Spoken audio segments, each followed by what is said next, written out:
Hey, so it's formal season here in Australia, so I thought it would be a great idea to show you all what I wore for my own formal. I started getting ready for my own formal 3 months before the actual date because I had problematic skin and I wanted to have clear skin for the event. If you only have a few weeks, don't stress. It's never too late to start looking after your skin. If you're using fake tanner at home, then I suggest you apply your fake tan the night before. This will allow enough time for the tan to develop. Okay, so let's pretend that this is the day of my formal all over again. So these are the brands and products that I was using to get ready. The first step is to cleanse your skin, and there's 2 ways that I like to do this. You can use a foaming cleanser just like this one by Dermalogica, and with damp skin, start massaging this product onto your face and neck. Many people cleanse their skin only once, and that's good, but to get the most out of your skincare, you want to do a double cleanse.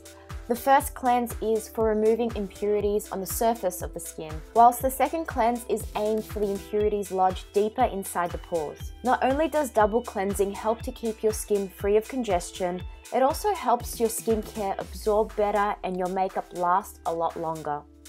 Another way to get a deeper clean and exfoliate your skin is to use a pore control scrub.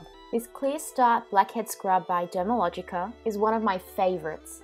I love me a good abrasive scrub, but some of the products on the market can be either too harsh or it feels like they're doing nothing for my skin. This scrub contains microbeads and clays to help exfoliate and clear the skin, but it also has tea tree and menthol to help calm and refresh the skin. Your skin feels incredibly smooth afterwards, and all you need to do is pat dry with a clean face towel.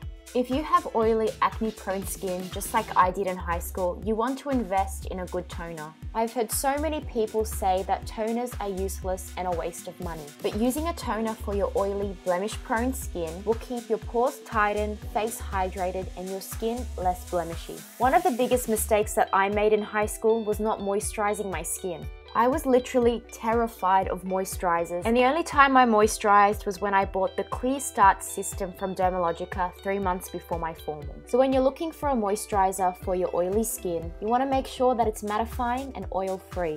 Steer clear of mineral and fatty oil. These ingredients in your beauty products will produce more blemishes and blackheads.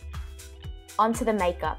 Not only did I have oily skin in high school, I used to sweat so much on my forehead and upper lip. To control both the oil production and sweat, I used a finishing spray first underneath all my makeup, including my primer. Yes, you can apply a finishing spray before you apply any makeup, and so many people don't know this. It's one of my favorite hacks, and I also use finishing sprays to dampen my blending sponge. I quickly applied this primer designed for oily, acne-prone skin. And since I was doing my own makeup, I made sure to research how much SPF was right in foundation when it came to flash photography. I picked a medium coverage, long-lasting foundation with a low amount of SPF so it can photograph beautifully. To be honest with you, we didn't have fancy beauty blenders back in 2010, so I just used a triangle sponge to blend out my foundation. Onto the brows, which is something that I'd like to forget because my brows were absolutely hideous on the day of my formal. I had overplucked them and overdrawn them, and I just wish I used a powder or a brow gel that was slightly tinted to give them some shape and color. You'll see my eyebrows soon because I threw in some old photos at the end of this video. Onto my lids, I'm using my Australis eyeshadow primer to prime my lids for my eyeshadows.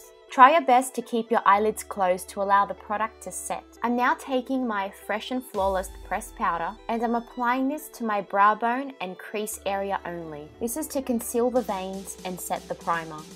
The lid area is reserved for these gorgeous metallics eyeshadows from Australis. I love how shimmery these eyeshadows are, and they feel so soft on the lids with a beautiful souffle consistency. With a synthetic brush, I've taken the shade Gold Gaga and placed this on the inner half of my lid. With the same brush, I've taken the shade JZ and applied this on my outer half. To carve out my crease area, I decided to use my AC On Tour contour kit. I'm taking the warmer contour shade and running that above my socket effort to create a transition shade, and the center contour shade directly into my crease. And with the highlight shade in this palette, I'm taking that underneath my brows to highlight. Back in high school, I wasn't really knowledgeable with makeup, but I knew that a black eye pencil will help to amplify my look and was super easy to use. I used this creamy jet black eyeliner not only in my tight line, but also on my lids to smoke out my lash line. This is super easy, but makes such a huge difference with the eyes. This is something that I practiced for weeks before my formal.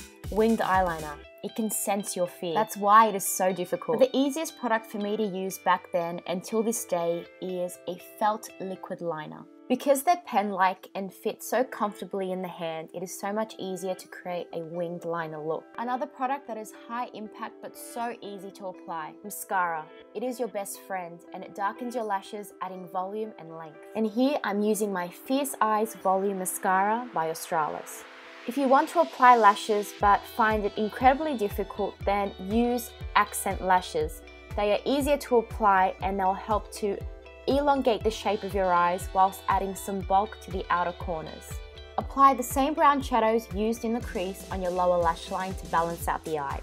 Then it's time to move back onto our base makeup. I am a cream contour and highlight fiend. I would probably sell my soul for a good cream highlighting and contour kit. I am so glad I don't have to though, because Australis has launched their cream highlighting and contouring kit and it's actually affordable and looks amazing on the skin. You guys are so incredibly lucky and I wish I had this when I was back in school. So I just took the salmon colored highlighting shade and applied this underneath my eyes to brighten my under eye area. And I used the yellow corrective shade everywhere else to brighten my skin. To contour, I'm taking this darker shade first and then using this lighter contour shade to blend it out. Kylie Jenner's makeup artist actually uses this method to blend out Kylie's contour. So here I am applying the darker contour shade with a small synthetic brush underneath my cheekbones and on my jawline.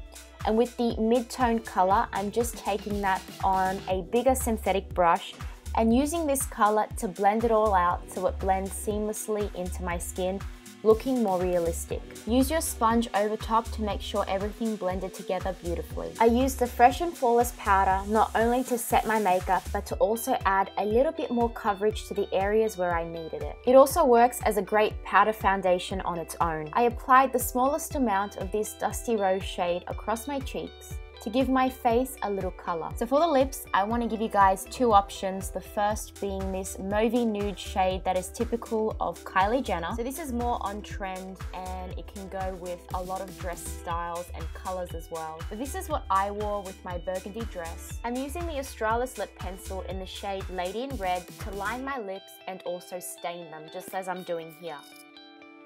Finally, I'm finishing off my cheeks using the highlight shade in the AC On Tour highlighting and contouring kit.